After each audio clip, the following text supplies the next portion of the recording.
So I kind of have to bring it up, right? Yeah, I know it's the day after beating the Stanley Cup champs and all that stuff, but I'm feeling like a responsible citizen today. Good morning to you. Good Monday morning. I'm Dejan Kovacevic of DK Pittsburgh Sports, and this is Daily Shot of Penguins. It comes your way bright and early every weekday if you're into football and or baseball. I also offer daily shots of Steelers and Pirates in the same place that you found this.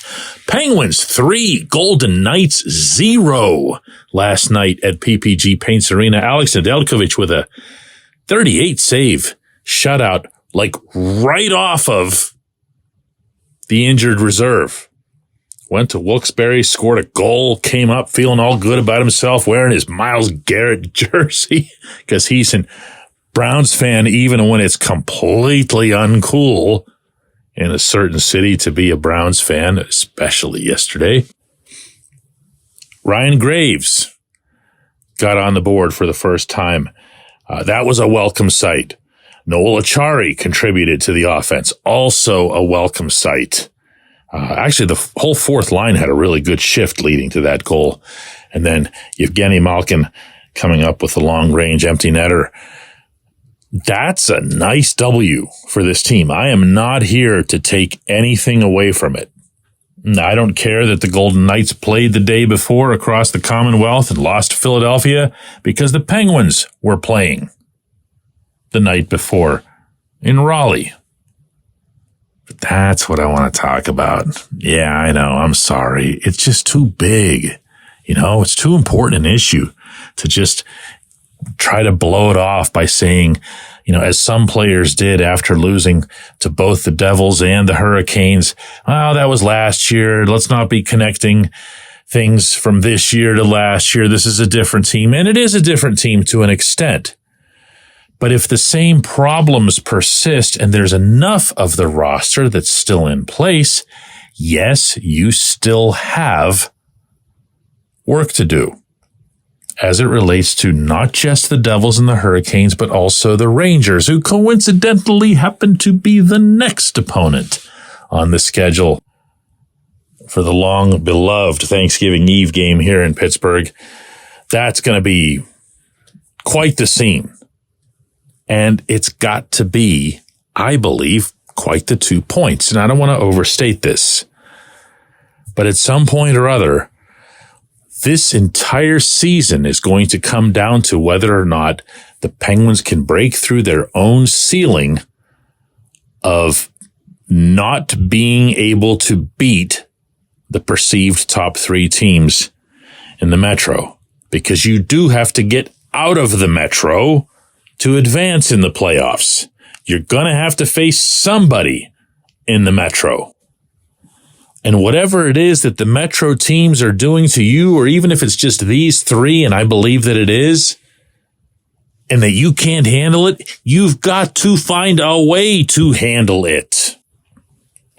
The Devils come with as much counterattacking speed as any team in the NHL, and that, meaning this most recent game, was without Jack Hughes, Nico Hischier, Timo Meier. They were still just whoosh, because they're really, really good at it. And their entire system, crafted by Lindy Ruff over a long period of time, because he was using this everywhere he's been, notably the long stretch that he had in Buffalo. That's going to be a challenge. The Canes are a little different. The Canes will generate a ton of shots. They'll generate a ton of pointless shots. And you'll wonder what it is that they're doing. But they believe in the Rod Brindamore system that if you get the puck through, the puck can do a whole lot more damage than any passing, than any stick handling can do. And even though they've got a lot of talent, a lot of passing and stick handling talent, they still take this approach because their feeling is that once it gets in tight, they're going to find a way to finish it. And the Rangers are different than both of those teams. The Rangers are kind of an amalgam, they're somewhat of a Goldilocks between the two. They do their own counterattacking, they do their own shot generation, but they also have size and toughness. And I would argue of the three, ultimately, by season's end, they'll have the more dynamic power play. Now, if you want to be lazy about this, you can just say that the Penguins are old and slow. But then you'd have to sell that concept to the Golden Knights on their way to the airport last night. They're neither. Well, no, they're old. Okay, I don't ever mean to take that one away. You can't argue with math.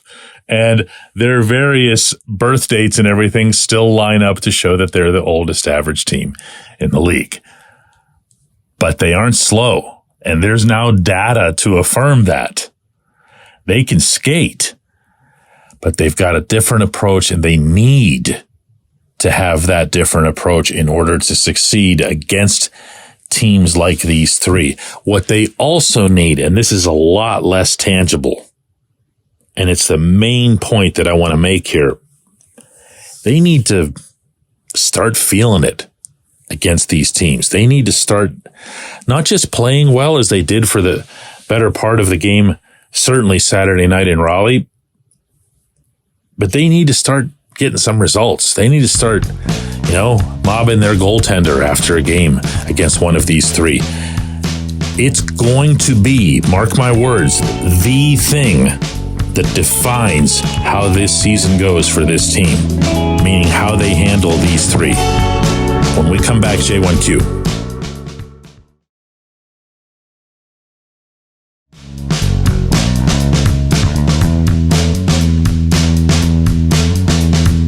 Today's J1Q comes from Tim, who's stirring things up and asking, so who gets the start in goal against the Rangers? Somebody had to do it. I am absolutely 1 billion% going with Tristan Jarry for so many reasons, none of which have to do with his contract or anything else. He's your most talented goaltender. He's the goaltender who has the best chance to ascend to the level that you want and arguably need in order to win it all. And yes, I know I'm saying this the morning after Adin Hill was here with the Vegas Golden Knights. Respectfully, this is not one of the league's better guys in net. However, he's got the ring, and he was in net through the key part of that run. That's the exception. And with this team that does not have the Golden Knights' depth of scoring, or really the depth of anything that Vegas has, with all the riches that they acquired as an expansion team, including multiple draft picks that they'll be using for years and years to come. That's not the situation in Pittsburgh. The Penguins are extremely, obviously top-heavy when it comes to their talent. And then it just kind of falls off pretty significantly. Now, I like what Nedeljkovic has brought. I like what Magnus Hellberg has brought. I've liked that both of them, in addition to providing solid goaltending in awkward intervals like this one for Nedeljkovic last night, coming off being out of the NHL really for a month because of the injury. I also like that both have been absolutely terrific. And I mean, this is something that can be easily seen, teammates for each other, for Jarry, for the skaters. They're the ones that have the biggest smiles on their faces. They're showing up and working hard every day. Listen to Nedeljkovic after last night. It was a big win for us. It was a tough night last night in Carolina. The guys played hard, didn't get the result. To be able to come and get 2 points tonight, split a back-to-back, I think we'll take that. Okay, now when you hear that, you're not supposed to be picturing him in the Myles Garrett jersey he was actually wearing. So forget everything that I just said, and we'll do another one of these tomorrow. Thanks so much for the question.